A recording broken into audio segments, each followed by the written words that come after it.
주변에 이런 사람들 있지 않으세요? 매일 6시간밖에 안 자는 것 같은데 아침부터 멀쩡한 사람, 반대로 8시간, 9시간 넘게 자는데도 하루 종일 좀비인 사람. 이 차이가 체력이라고 생각하세요? 아니에요. 체력이 아니에요. 보통 수면 영상들을 보면 이런 말을 많이 하더라고요.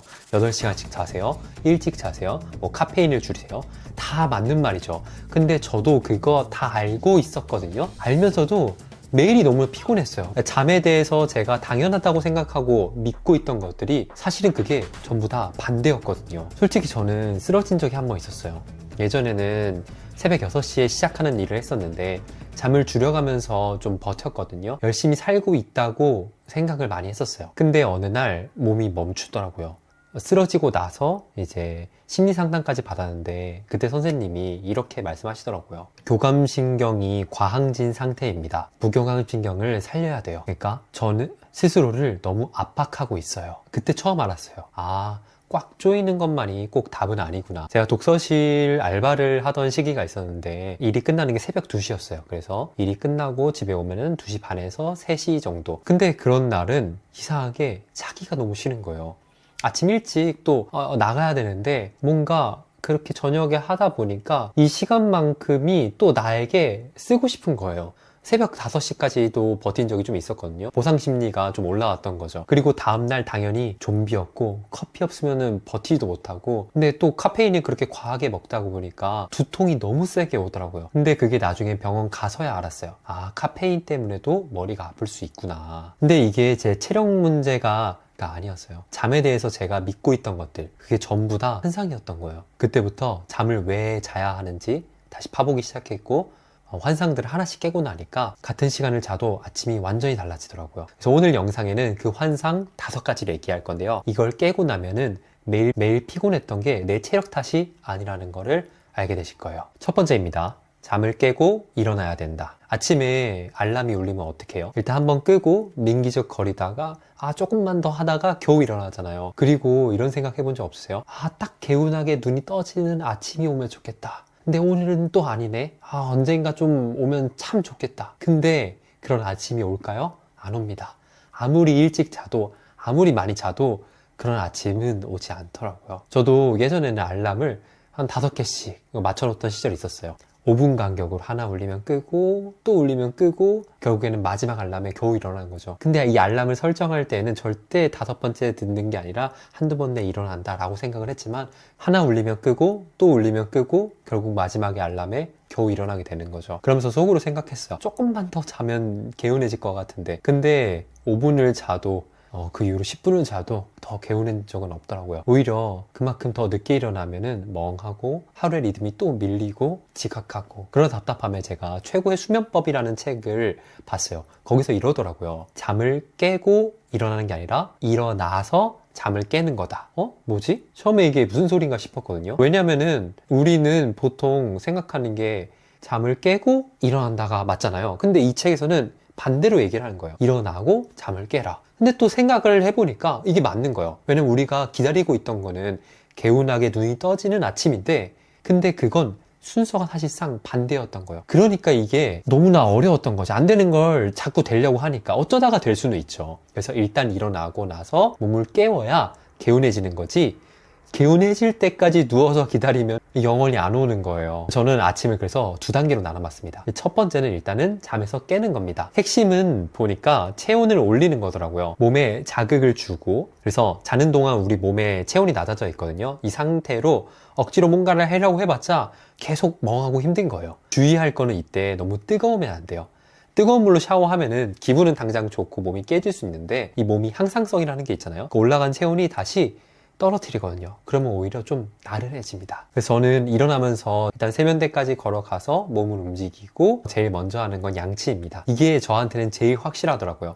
입안이 개운해지면은 뇌가 일어났구나 하고 인식하기 시작하더라고요. 그 다음에는 뭐 영양제 먹고 물 한 잔 마시고 커튼 열어서 햇빛도 쬐고 이러면은 15분이 됩니다. 이 15분은 저한테 잠을 깨우는 시간이고, 이 15분이 지나야 조금씩 뭔가를 할 수 있기 시작하더라고요. 두 번째는 그렇게 잠을 깨고 나면 이제 생산적인 일을 합니다. 몸을 깨고 나면 그때부터서야 간단한 독서나 하루 계획을 정리할 수 있는 거죠. 물론 바쁜 날은 이 단계를 건너뛰기도 합니다. 근데 여기서 주의할 사항은 잠을 깨기 전에 절대 이 생산적인 걸 먼저 하면 안 돼요. 왜냐면은 이게 앞에 게 없잖아요. 그럼 하루를 멍하게 시작하게 되거든요. 여기서 주의할 게 있는데 일어나자마자 생산적인 걸 하려고 하지 마세요. 저도 예전에는 그래 봤거든요. 뭐 일어나자마자 바로 책 읽으려고 하고 뭐 계획 쓰려고 하고, 근데 안 되더라고요.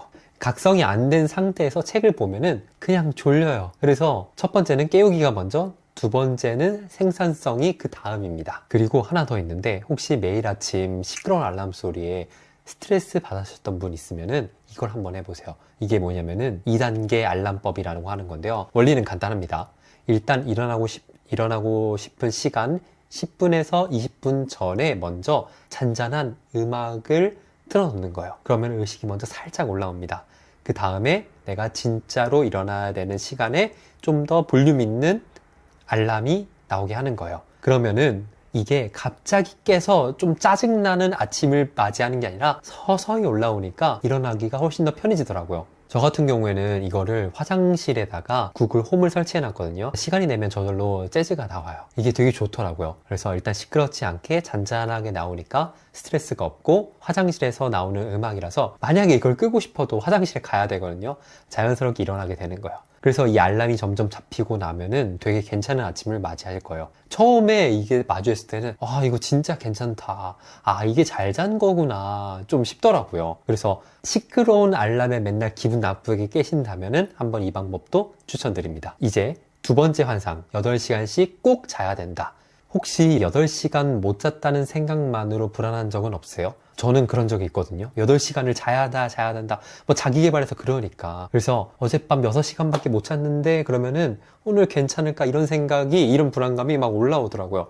근데 이 불안감 자체가 이미 하루를 망치고 있는 거거든요. 그러니까 저는 이 강박이 있었을 때가 있었어요. 별로 그렇게 졸리지도 않은데 또 일찍 누웠어요. 8시간을 좀 채우고 싶어서. 근데 누워도 잠이 안 오니까 뒤척이다 보면은 또 불안해지고, 결국 8시간을 누워 있는데 실제로 잔 건 또 5시간도 안 되더라고요. 너무 아깝더라고요. 8시간을 채우려다가 오히려 수면의 질이 떨어진 거죠. 제가 인트로에서 말한 독서실 알바할 때도 그랬어요. 새벽 2시 반에 이제 집에 오면은 머릿속부터 벌써 계산하기 시작합니다. 지금 자면은 몇 시간이지? 5시간? 좀 부족한데. 그러면 좀 더 불안해지고, 불안하니까 이제 아예 포기를 해버리고 안 자고. 그러니까 저는 그 숫자에 이상하게 갇혀 있었던 거예요.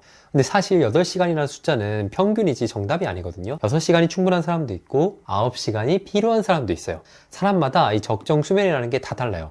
왜냐면 수면에는 90분 주기라는 게 있거든요. 잠자는 동안 얕은 잠, 깊은 잠, 렘 수면, 이 사이클을 반복한다고 합니다. 이 한 사이클이 반복하는데 대략 90분이에요. 근데 이게 딱 90분으로 떨어지는 게 아니라 사람마다 다 다르더라고요. 어떤 사람은 80분이고 어떤 사람은 또 100분이에요. 근데 생각을 해보세요. 이 10분에서 20분 차이만 있어도 이게 보통 하루에 4번 정도, 많으면 6번 정도 반복을 하거든요. 그럼 한 주기당 10분만 차이 나도 하룻밤이면은 40분에서 50분 차이가 나는 거예요. 그러니까 똑같은 8시간을 자더라도 어떤 사람은 사이클의 끝에 딱 깨서 개운하고, 어떤 사람은 사이클 중간에 깨서 멍한 거예요. 그러니까 이게 중요한 거는 8시간이라는 숫자가 아니라 나한테 맞는 시간을 찾는 거예요. 그러면은 내 주기를 어떻게 아느냐? 저는 스마트워치로 트래킹을 한번 시작을 해봤어요. 처음에는 애플워치를 썼는데 배터리가 하루밖에 안 가서 낮에 차고 또 밤에 충전을 해야 되거든요. 그럼 정작 자는 시간에 못해서 좀 찾아보다가 수면 트래킹을 하려고 갤럭시 핏으로 바꿨는데 이게 배터리가 일주일 정도 갑니다. 그냥 차고 자면 돼요. 2주 정도 이렇게 트래킹 하면서 관찰했더니 저는 대략 7시간 정도가 맞더라고요. 평균적으로 그렇게 수렴을 하더라고요. 8시간 자면 오히려 조금 멍하고 7시간 자고 일어나면은 컨디션이 가장 좋더라고요. 근데 여기서 주의할 게 있어요. 이거에 또 집착을 하면 안 돼요. 저도 처음에 이거를 어플도 2개 깔아놓고 데이터도 보면서 이게 깊은 잠이 몇 %였는지, 렘 수면이 적은데 괜찮은 건지 이러면서 오히려 스트레스를 계속 받는 거예요. 완벽한 잠을 자기 위해서 노력을 계속 한 거죠. 근데 되게 어렵더라고요. 그래서 8시간 강박에서 이제 데이터 강박으로 바뀌는 순간부터 이게 진짜 너무 힘들더라고요. 솔직히 이걸 정확하게 검사를 하려면 병원 같은 데 가서 수면 다원 검사라는 걸 있거든요. 하룻밤 자고 막 여기다 온몸에 막 붙이고 하는 게 있는데, 그런 정밀 특정을 하는 게 아니면은 스마트워치의 데이터는 사실 어디까지나 참고할 만한 수준이에요. 그냥 대략 나는 몇 시간 정도 자면 컨디션이 괜찮구나, 이 정도면 파악하면 충분합니다. 세 번째 환상, 피곤하면은 쉬어야 한다. 하루 종일 일하고 나면은 너무 피곤하잖아요. 그래서 집에 오면 소파에 눕고 싶고, 주말엔 하루 종일 침대에 뒹굴고. 근데 그렇게 쉬었는데 왜 더 피곤하죠? 이게 제일 이해가 안 됐던 부분인데, 저 같은 경우는 하루 종일 앉아서 일하는 날이 많거든요. 그래서 머리는 진짜 터질 것 같아요. 뇌는 완전 지쳐 있는 거예요. 근데 막상 밤에 누우면은 잠이 안 오는 거예요. 왜 이러지? 알고 보니까 뇌는 지쳐 있는데 몸은 안 지친 상태인 거예요. 그래서 쉬고 있는데 쉬어지지 않는 상태가 되는 겁니다. 우리 몸에는 아데노신이라는 게 있어요. 쉽게 말하면은 수면 압력인데, 낮에 활동을 하면 이 아데노신이 쌓입니다.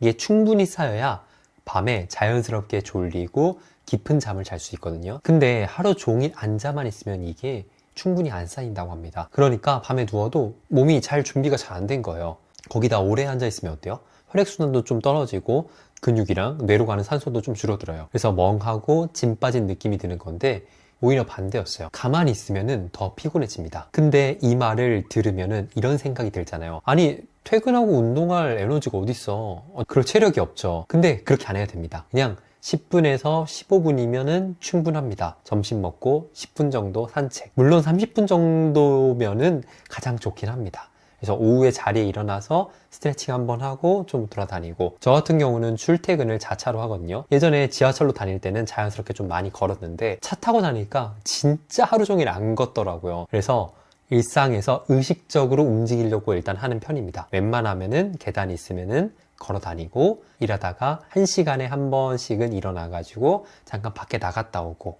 이 뭐 갤럭시 핏이나 아니면 애플워치나 이런 거 설정해 둘 수 있거든요. 너무 오래 앉아 있다라고 알람이 와요. 그러면은 그때마다 한 번씩 움직여주고. 별거 아닌데 이거 하고 안 하고가 차이가 크더라고요. 핵심은 긴 운동이 아니라 뇌만 지치지 않게 몸도 같이 만들어주는 거예요. 그 균형이 맞으면은 아까 얘기했던 이 부교감 신경도 좀 살아나고 밤에 이완도 잘 돼요. 그러면은 잠이 알아서 좀 잘 오는 거죠. 환상 네 번째, 일찍 자고 일찍 일어나야 한다. 일찍 자고 일찍 일어나야 한다? 이게 뭐죠? 솔직히 이 환상이 5개 중에서 저한테 가장 심했어요. 그 아까 늦게 퇴근하던 그때를 생각해보면은, 집에 오면은 2시에서 2시 반, 뭐 3시 자려고 보면은요. 근데 머릿속으로는 알아요. 아, 또 내일 아침에 일찍 나가야 하니까 빨리 자야 되는데.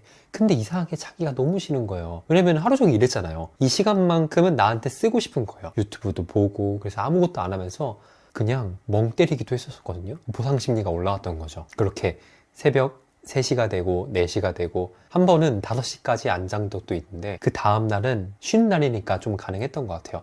일어나니까 오후 2시더라고요. 하루가 통째로 날아간 거예요. 근데 그날 밤 또 늦게 잤어요. 전날 늦게 일어났으니까 당연히 안 졸리잖아요. 그렇게 리듬이 완전히 깨져버린 거예요. 그때는 몰랐는데 지금 돌이켜보면 순서가 반대였던 거죠. 일찍 자고 일찍 일어나는 게 아니라 일찍 일어나고 일찍 자는 거였어요. 우리는 보통 밤부터 잡으려고 하잖아요. 오늘은 일찍 일어나야지. 근데 그게 안 되는 거였어요. 왜? 시작 지점이 틀렸으니까. 시작은 밤이 아니라 아침입니다. 먼저 아침에 일정한 시간에 일어나야 하는 거예요. 그럼 낮에 충분히 활동하면 아까 말한 아데노신이 쌓이고 밤에 되게 자연스럽게 졸려요. 억지로 일찍 눕는 게 아니라 몸이 알아서 일찍 자게 되는 거야. 기상 시간이 취침 시간을 만드는 거지 그 반대가 아닙니다. 저도 이걸 알고 나서 밤을 먼저 잡으려는 거를 포기했어요.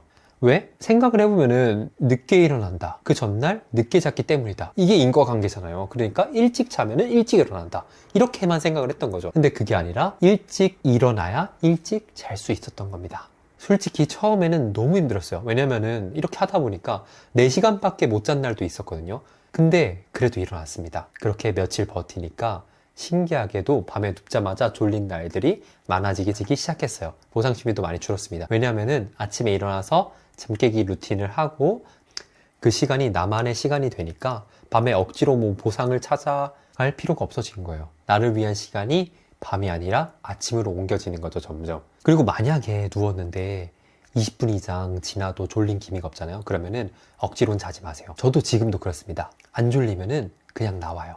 나와서 책을 읽거나 단순한 일을 해요. 뇌가 지루해져서 오히려 그러다 보면 졸려지더라고요. 그러다 졸리면은 그때 다시 들어가서 눕는 거예요. 밤을 너무 컨트롤하려고 하지 마세요. 이게 생각보다 절대 컨트롤이 안 되거든요. 그러니까 아침을 컨트롤하세요. 아침에 일정하게 일어나면 밤이 점점 따라오기 시작합니다. 물론 쉽진 않아요. 환상 5번째, 주말에 몰아자면 된다. 이거는 또 제 얘기인데, 평일에 잠을 줄여가면서 일을 하다 보니까 주말이 오잖아요. 그러면 진짜 신생아처럼 잤어요. 오후 3시, 4시까지 자고 일어나서도 하루 종일 누워 있었어요. 그냥 누워서 계속 유튜브만 보는 거예요. 거의 하루 종일 집에만 있고 밥 먹고 눕고 눕다가 또 자고, 그러니까 계속 피곤한 거예요. 월요일이 되면 어떻겠어요? 또 좀비 같고. 그래서 그때는 진짜 몰랐거든요. 바꿔야 된다는 건 아는데 너무 답답한데, 이러고 싶진 않은데 어떻게 해야 될지 모르겠는 거예요. 그냥 너무 지쳐있고 할 수 있는 건 없던 거죠. 그냥 그래서 주말에 많이 자면은 빚을 갚는 거라고 생각을 했거든요. 이게 수면 부채라는 말이 있어요. 이 수면 부채가 재밌는 게 한 번에 갚아지지가 않아요. 평일에 매일 2시간씩 못 잤으면은 숫자상으로는 주말에 10시간을 더 자면 되거든요. 그래서 토요일 날 10시간을 더 자면 되거든요. 그러면은 어느 정도는 채워져요.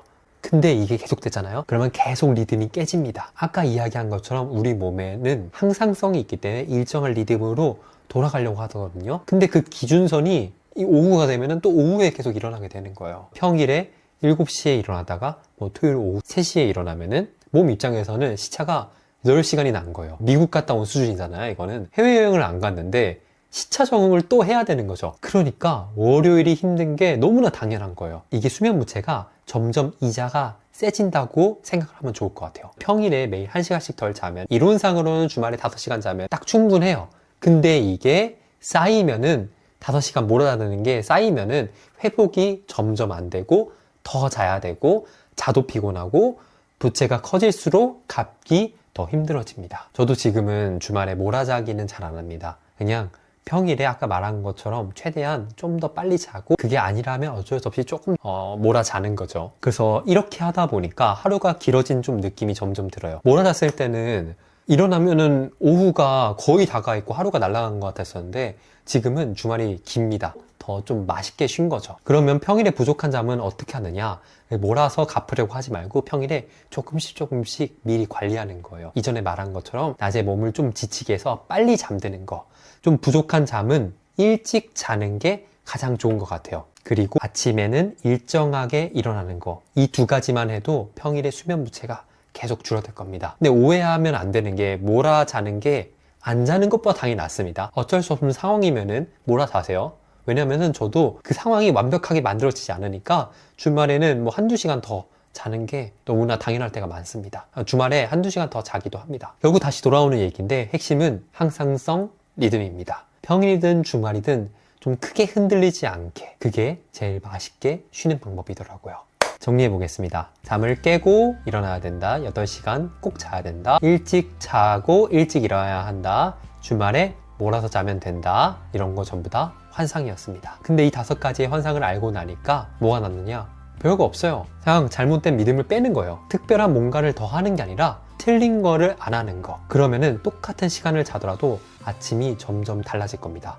저도 예전에 쓰러진 적이 있다고 말씀을 드렸잖아요. 그때 심리 상담까지 받고 여러 가지를 해봤지만 결국에는 잠에 대해서 다시 공부하기 시작했고, 그 환상들을 하나씩 깨 나가니까 달라졌어요. 물론 매일이 완벽하진 않습니다. 근데 확실한 거는 이걸 알기 전이랑 후가 너무나 다르다는 거예요. 아침이 하루 중에 제일 좋은 시간이 될 수 있다는 걸 저도 몰랐습니다. 분명히 달라지실 겁니다.